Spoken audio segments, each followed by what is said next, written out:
So it's time for Adpocalypse 2.0 on YouTube, everybody.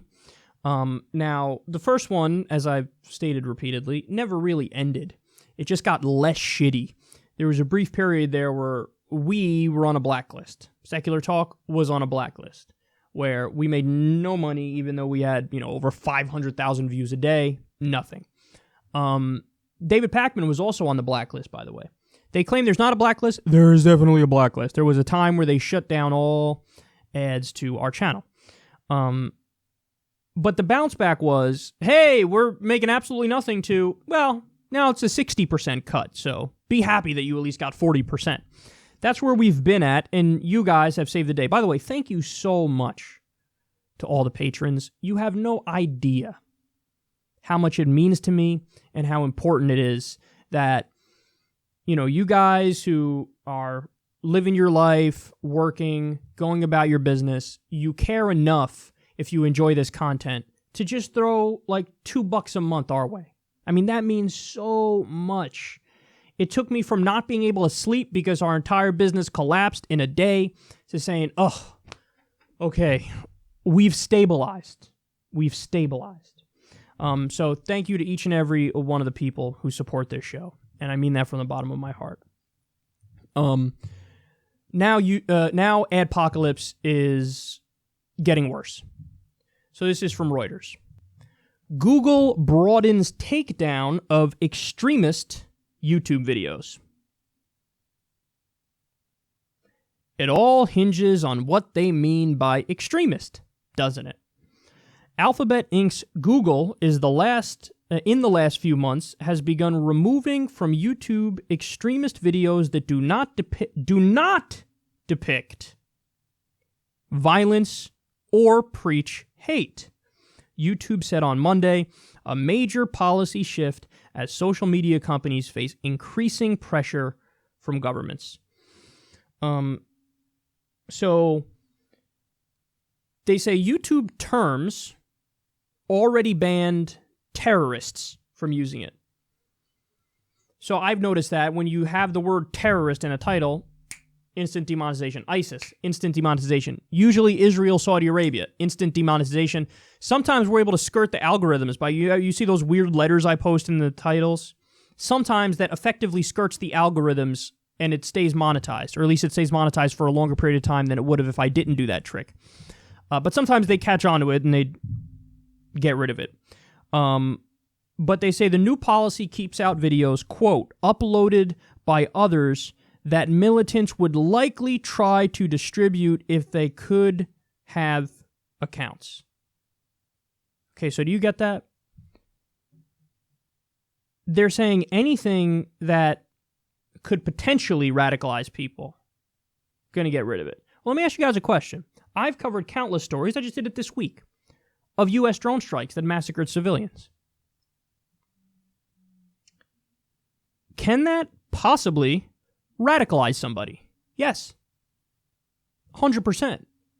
If you're somebody, let's say you know somebody, or your family was killed in a drone strike, and I'm covering a story that explains the details of that and how much the establishment does not care in the U.S. It's baked into the cake. Yeah, we kill civilians, collateral damage, whatever.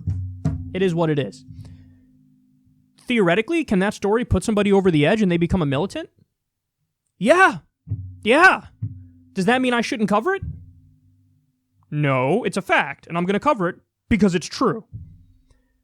99.999% of the people who watch that are just getting educated on what their government is doing, and also it makes it so that they could potentially stop the government from doing it. We could fight to try to stop the government from doing it. So it has massive potential upsides, but YouTube can technically look at that and go, well, look, you're talking about drone strikes that the U.S. did that could radicalize somebody. Sorry. We're gonna have to take your video down. And by the way, now there's multiple layers. So just the first layer is demonetization. That's just the fucking first layer.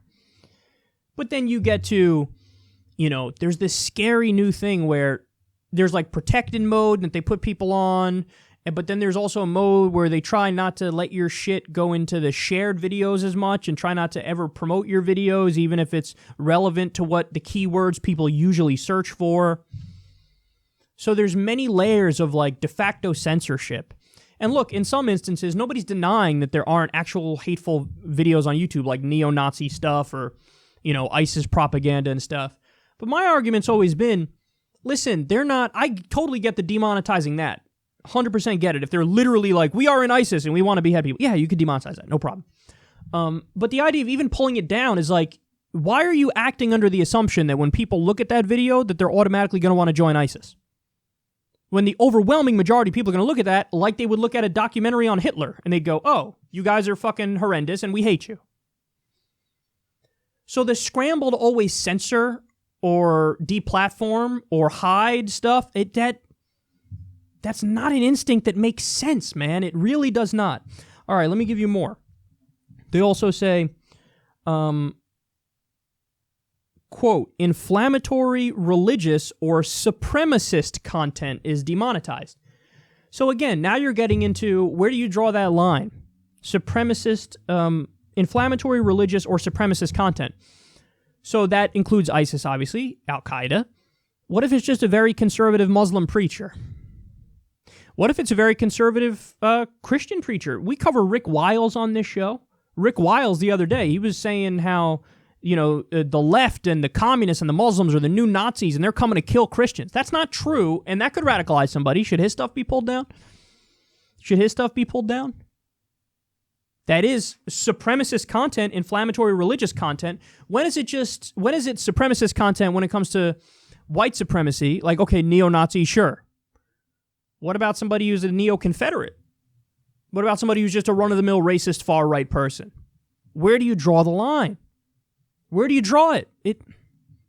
They're inching that line more and more towards, err on the side of caution. We don't want anybody to criticize us, so just hide as much stuff as possible, demonetize as much stuff as possible. And they also claim, this is my favorite part, quote, the new policy does not affect news clips or educational videos about terrorism. But YouTube will not always have an easy time distinguishing, experts said, on pointing to tactics such as overlaying extremist commentary on news footage to get around censors. So in other words, if I'm talking about ISIS and I run some B-roll of ISIS, talking or something on CNN, that could be demonetized. And they're just lying here when they say the new policy does not affect news clips or educational videos about terrorism. I just tweeted about this the other day. One of the shows recently, we covered U.S. tax dollars funding the abuse of Palestinian kids, because that's a big story, and it's true. Human rights organizations are the ones who wrote about this, and that's why I'm talking about it.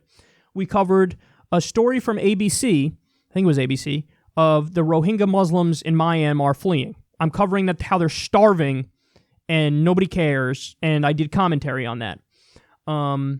What else did I cover? Oh, the defeat of ISIS in Syria. How Syria's like, hey, look, the last town fell. Now they're just scattered in the desert. Yay. So I covered all those. Every single one of those stories, perfectly newsworthy. Every single one of those stories, I am the person advocating for peace. I'm on the side of being a good person. Demonetized, every one of them. And then they say, they have the nerve, when I bring this up to them, to say, well, you got to submit it for review. But now, recently, this is the new trick they're doing. On my channel, at least, I should probably talk to David Pakman, Jimmy Dore, Humanist Report, see if they're experiencing the same thing as me. Now, the default thing when I upload it is demonetized. As soon as it hits the airwaves, it doesn't matter what it's about. Like I did the Twitter de-verifying people story. Instant demonetized. So then I have to submit a review, and shocker, look at that. You need to have over 1,000 views first before they allow the review to happen. Because there's a bandwidth problem. Too many people are submitting it. They say, well, you got to have over 1,000 views.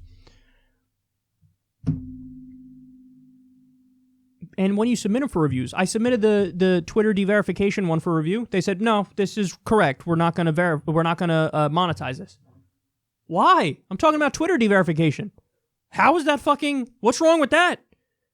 It is arbitrary. And look, what they need to do is they need to have entire channels, have the ability to say, you know what, this entire channel monetized because we know this isn't hateful. Even if you don't agree with me, and many people don't. But they were even saying on Twitter, look, I don't agree with Kyle, but he should fucking be monetized. This is crazy.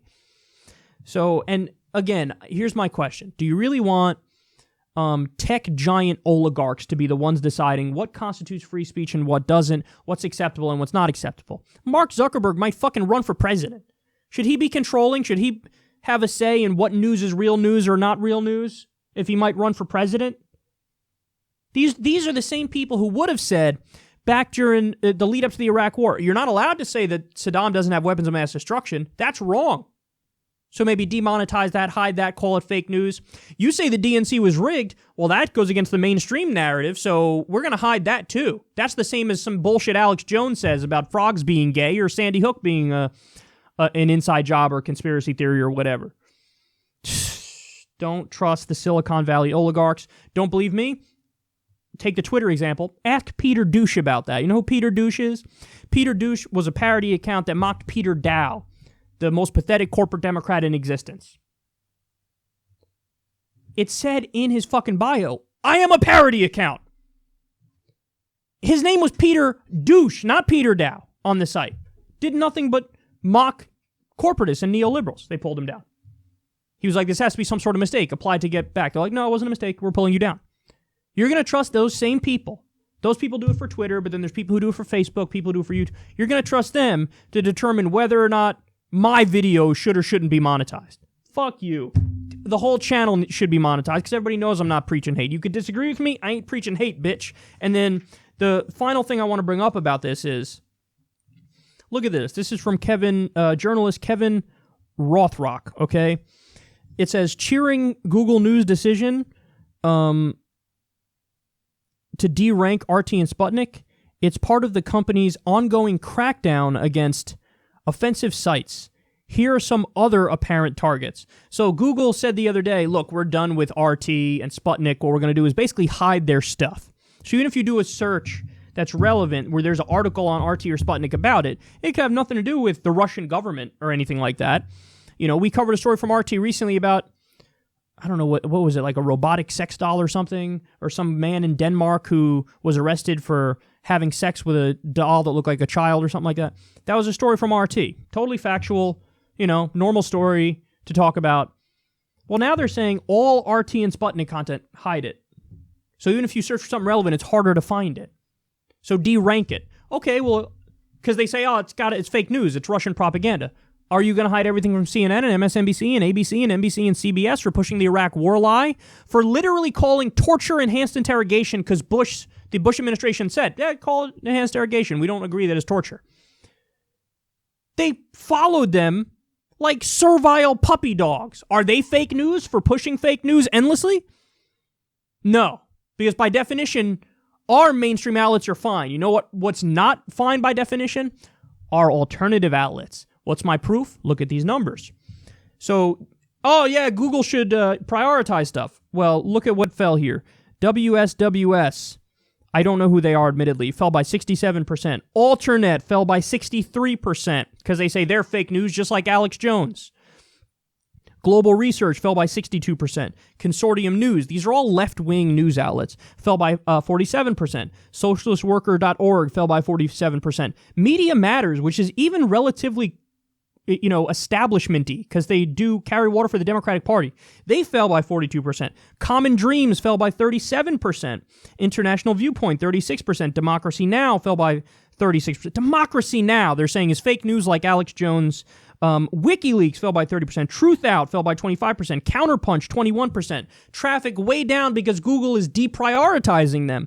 The Intercept fell by 19%. The Intercept fell by 19%. Okay, look, man, here's the bottom line. Usually these outlets, myself included, I hate fucking asking for money or support because I just want you to enjoy this. I don't want you to ever feel like you're watching and it's like, he's asking me to do shit. Because I would hate that too, of course. But a lot of these outlets, man, if you support independent media, if you support alternative media, they need you now more than ever. Throw a couple bucks their way, you know, and whether it's me, Jimmy Dore, Humanist Report, David Pakman, Tim Black, whoever you support, donate to their Patreon, help them out, because right now things are so unstable, and they're unstable on purpose, because the powers that be want to use so-called fake news to hide, push aside, and not compete with all the outlets that are not doing the bidding of the establishment. Now, listen, of course, they're doing it to news outlets on the right, too. I don't agree with the news outlets on the right. I don't think their stuff should be hidden or demonetized. I don't agree with them. But I also think it's when they try to pretend like we are the same as Alex Jones, you know what I mean? That's disrespectful, and that's incorrect, and that's wrong. And bottom line is, we need you now more than ever, because I don't trust YouTube anymore at all. I don't trust them. I simply don't trust them. I don't trust Twitter, I don't trust Facebook, but I mostly don't trust YouTube. So understand there's going to be ebbs and flows in this thing, and alternative media, independent media needs your support because it feels like an all-out onslaught on us.